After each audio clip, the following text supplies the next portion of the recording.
finding the y-intercept, okay? You really can't find the intercept from 2 points, okay? Unless you graphed those 2 points and drew a line, which we can do. But from a table, see if there's a 0 in the x column, okay?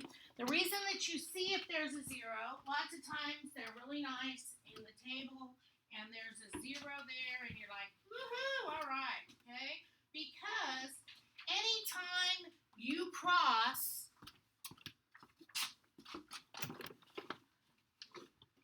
do you see that where x is 0? Okay. If you look at this graph, this is where x is equal to 0. Do we all agree upon that? Right here. Okay? Because this is my x-axis, and this is x is equal to 0, because the origin is 0, 0, right? So anytime I cross my y-axis, what's the value of x? If I have a line that crosses the y-axis right here, what's my point right here? 0 and 3, isn't it? If I cross the y-axis down here, even if I'm going like this, what's my point? 0, -2. So do you see the pattern?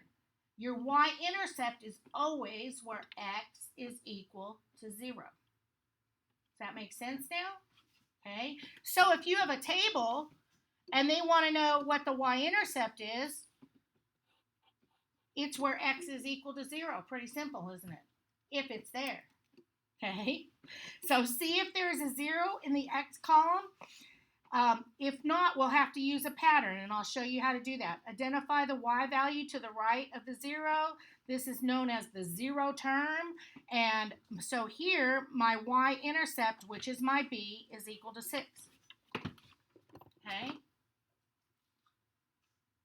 All right, let's look down here at this one.